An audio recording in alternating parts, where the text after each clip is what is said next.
Okay, so now you want to find your purpose. Okay, first thing you have to do, you have to review how wretched and miserable you actually are. And you have to face that. And then you have to think, I'd rather not have that. And it has to be true. And then you have to aim up. Now, you don't know what that means because like you're pretty scattered and dissolute, but at least you got the damn intent in mind. And then you have to be willing to make the sacrifices, right, along the way. Okay, then what happens? Well, then the pathway will reveal itself to you in increments. Calling, is there something around here that I could fix, that I would fix? That's a great question. Is there something at hand that I could fix, that I would fix? It might be something low, because especially when you first get going, you're not good for anything. So you might have to start with something pretty trivial, but it doesn't matter because you start getting better.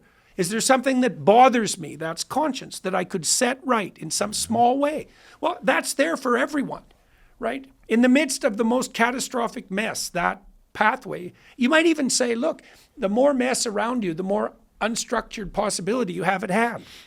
And it's true, you know, it's like, I'm not trying to be a Pollyanna about this. I know how difficult that is, but it is the case that the more mess at hand that you can see, the more opportunity that's there. Because, well, if you can see that it's a mess, then you can see the pathway to cleaning it up. Well, so do it. Do it. See what happens. That's the adventure. What's going to happen?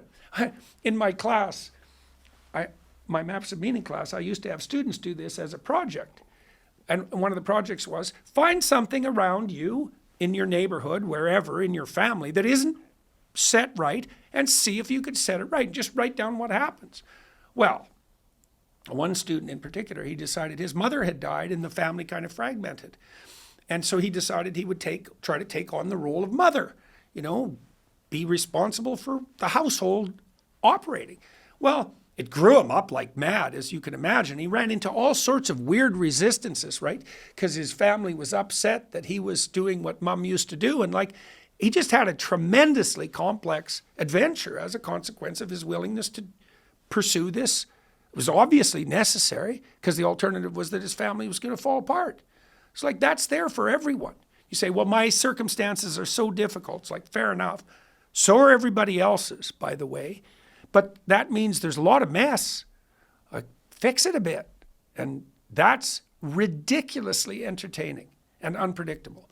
And that in itself is a great deal.